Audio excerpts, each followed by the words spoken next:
Hello, Pastor Stuart here with another midweek Bible study. We continue our reading through the book of 1 Thessalonians, and today we get to 1 Thessalonians chapter 4, and we'll be starting in verse 13 of 1 Thessalonians chapter 4. As I read these verses this week to get ready for our discussion, I thought about when my children were younger, about 5 or 6 years old. And I remember it would often happen at bedtime. We'd be laying in bed and I'd be saying goodnight to them, saying some prayers. And that's when they would come out, what I thought was out of nowhere, the most deepest, realest, spiritual life questions ever, sometimes. And it wasn't every night, it wasn't all the time, but every now and then amidst conversations of, cartoons and games, they would ask questions like, hey, where do we go when we die? Or what's heaven like? And I would be glad that they were interested in that and asking good questions. So I'd talk about, when our body dies, our souls go to heaven, and they'd say, oh, what's a soul? A really good question. Kind of hard to, as an adult, to kind of find some words to translate those really big, kind of mysterious, because they're so big and deep, ideas to a 5 or a 6-year-old. But that was important. It was important that they were thinking about that and asking that. Like I said, it often happened kind of at the end of the day. Yes, they were eager to find ways to prolong bedtime so that they could delay the going to sleep process. But also the lights were off and their little minds were kind of processing everything from the day in a peaceful, quiet environment. And that's when they asked good questions.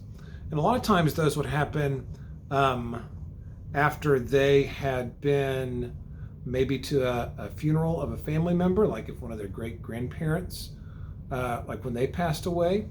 And that we had been talking about that and talking what happened to, great grandpa and his soul. And that's when the kids would start asking questions. Well, that's very similar to our passage today and what Paul is writing to the new Christians in the city of Thessalonica here at the end of chapter 4. Good questions for people to ask as they are learning about faith and life. And these folks in Thessalonica, Paul helped them learn about God and Jesus and having real faith. So now they have started asking those questions too.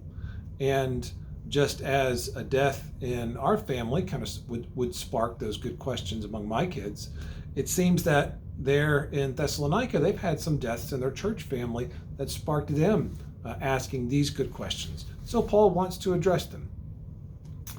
As we read what Paul says today, I encourage you to think about, what if a 5 or 6-year-old asked you the question, what happens to someone who dies? Or what's the soul? Or what's heaven like? Great questions, good questions, big and deep and wide and kind of hard questions to answer. So good to think about. Be thinking about what you might say.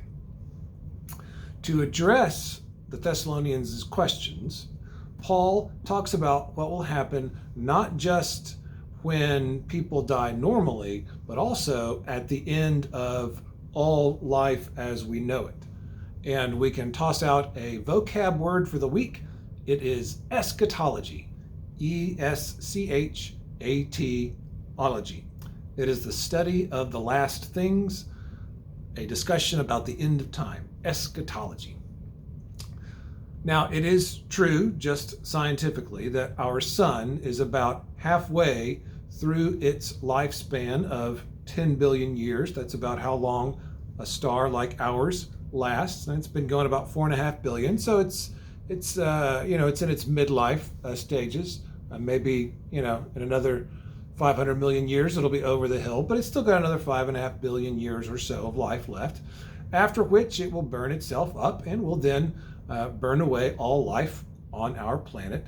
So fortunately, we still have a lot of time before humanity has to think about that, unless we succeed in making life unsustainable before then. Sometimes it seems like we're working on it. We'll see.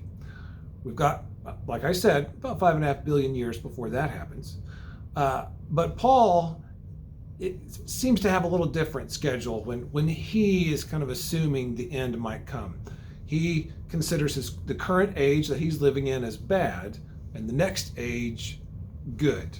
So he has lots of hope in the future coming day of the Lord that he's going to mention in these verses, which would begin that next blessed age. Now, he considers Jesus as initiating that new age of God breaking into the world, and it would have been fresh on everyone's minds since at the time of this writing, it was only about 20 years earlier when Jesus had been living and ministering and was crucified, came back to life, and ascended up into heaven. So, fresh on their minds, the Thessalonians are curious about what it all means for them who are living and for the folks in their church family who have died already. We're curious about that too, so let's read and see what Paul says to them and us. Let me read 1 Thessalonians chapter 4, verses 13 through 18. Brothers and sisters, we do not want you to be ignorant about those who fall asleep or to grieve like the rest of men who have no hope.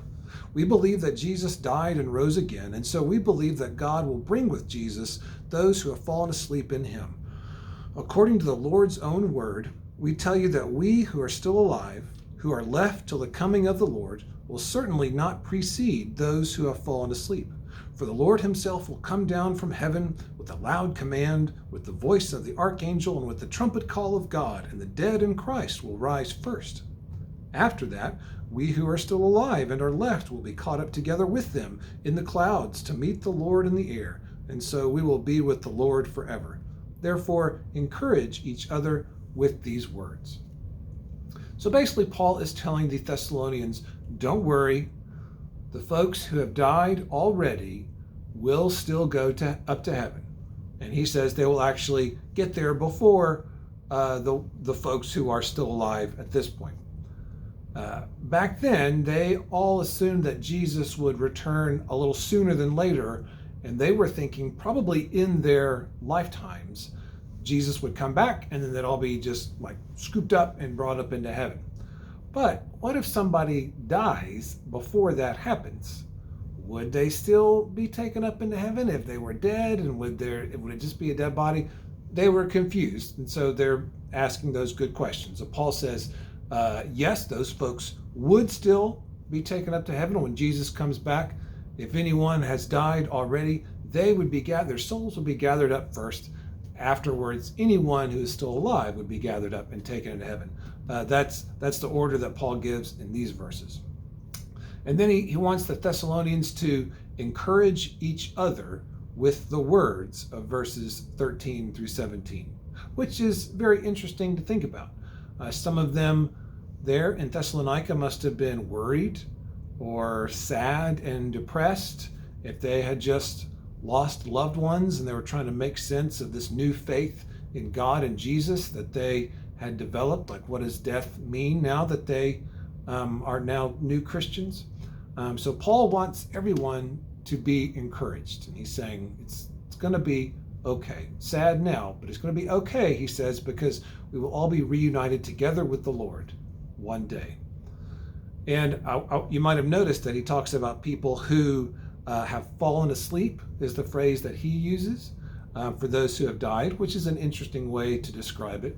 Maybe that's his way of trying to emphasize that it's just their bodies who have stopped and have laid down in the ground, but their souls will be given new life, even more pure than ever, once their soul has been, as he says, brought together to be with the Lord in the air. Okay, let's keep reading and see what else he says. Chapter 5, verses 1 through 3. Now, brothers and sisters, about times and dates we do not need to write to you, for you know very well that the day of the Lord will come like a thief in the night. While people are saying peace and safety, destruction will come on them suddenly, as labor pains on a pregnant woman, and they will not escape. So the phrase that he uses there, day of the Lord, was a big idea in the Old Testament, especially among the prophets, the Old Testament prophets. The prophets in the Old Testament, they lived in and they spoke against a society that was very selfish and would oppress and exploit people, especially poor people in their society. And the folks in the society, especially the leaders, had turned away from God, stopped caring what God might want them to do, were only doing what they themselves wanted to do. So the Old Testament prophets would say that one day God would come and fix everything with a burning, like a refiner's fire. They said that God would free all those who had been oppressed and would punish those who had participated in the oppressing. And the prophets always cautioned people against assuming that they were on the good side and that they didn't have anything to worry about. The prophets always encouraged people to check their motivations and their actions to see if it matched God's selfless love and call for selfless living. Because as the prophets would say, the fire that purifies and refines silver burns up everything else. Maybe that's why there's always been a fascination with the end of time, like the idea of a big apocalypse, like something terrible happening, like a big judgment day. There's tons of movies and books and stories that are either apocalyptic or post-apocalyptic that are really interesting, kind of like fantasy, science fiction-y, kind of like, well, what if this, kind of nuclear winter or shortage of, gas or, all that kind of stuff. Like, you can tell that people really have a fascination about the end of time and what will it be like. And authors really love coming up with secret codes or timelines that they say they've figured out. This will happen, and then this will happen on this year, and then 20 years from now, blah, blah, blah, blah. And over the centuries, there have been tons and tons of people that they thought they were writing nonfiction, because they'd say, oh, the Lord will come back on this day, and then these things will happen on this day. And the day would come, and it'd be a normal Tuesday, and nothing would happen. And they'd go, we had our math wrong. It was actually this day. And then that day would come and go. And there's a fascination that people have about the end of time and what will be involved. You remember a few years ago, I don't know, something like, maybe like 2008 or something, where there was this big hullabaloo about the Mayan calendar that predicted the end of the world. And I would hear it on the news and I would think, I've never heard of a Mayan calendar. And just because it happens to run out this year, I really don't care at all. But it was on the news all the time, as if, the Mayan calendar from this ancient prehistoric society that had no knowledge of science or astronomy will run out this year and doesn't have any more days left. So maybe it's the end of the world. It was not. Everything was fine. But you can just tell, like, that kind of searching fascination for apocalyptic kind of stories is just very interesting. But in the Gospels and in Acts, even Jesus himself said that he doesn't know when the end would be. You can look up Mark 13:32 and Acts chapter 1, verse 7, where Jesus said that he doesn't know, and it's not for any of us to know when the end will come. It's only for God the Father in heaven to know what the long-term plan is. And Paul pretty much shares that sentiment too.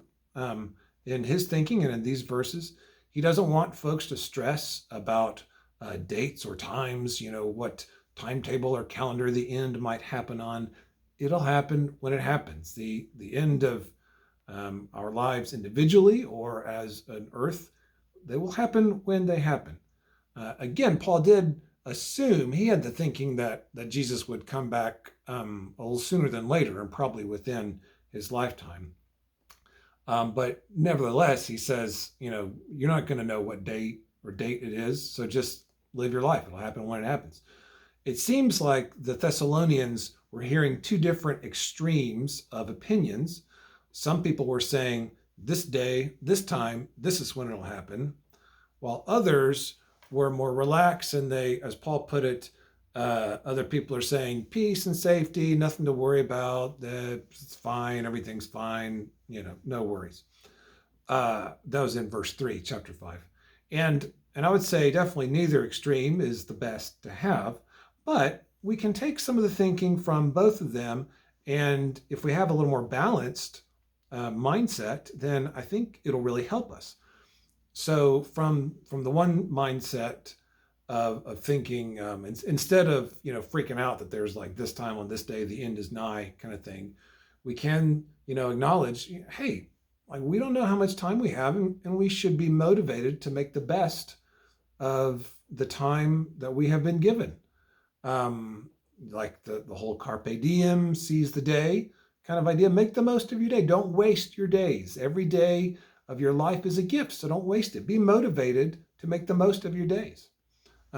While the other side, we can take from them the good thinking of not stressing about it, just saying, I'm not going to know what day my life will end, and I'm not going to let that plague me or drive me crazy. I'm going to lead the best life I can and make the most of it, but I won't stress out about it. So a good balance like that. And Paul uses two images here to illustrate that the end and Jesus' return will happen with little advance notice. The illustrations he uses are labor pains when it's time for a woman to give birth, and a thief that breaks in the night. You don't know what day those things might happen, so it's best to be prepared as best that you can. Like when a woman is pregnant and expecting, the closer you get to the due date, the more preparation you do. I remember we would set up the nursery, we put the crib together, you pack that bag, that hospital bag, so that you are ready. You might not know what day she'll go into labor, but the bag's ready, so you're ready to go. When the labor starts, you got the bag, you're ready to go. Or you don't know if a thief might try and break into your house and steal something, so you make the best preparations you can. You leave your doors locked, you don't let strangers in, that kind of thing.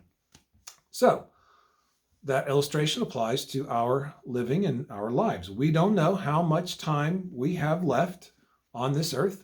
We don't know with certainty how many days that we have left. So take every day as a gift, whether we live until the very end of the world itself, or whether we are taken too soon because of accidents or disease. Make the most of today, and don't stress about it, but be motivated to recognize that that God is at work today, and one day we'll be reunited together with the Lord in the air forever. But for right now, we are here, and we should be hard at work making the best lives possible for us and for everyone around us. So that's your assignment this week, and I'll see you next week as we wrap up our discussion of 1 Thessalonians next week as we jump back into chapter 5, verse 4. Until then, take care, and I'll see you later. Bye-bye.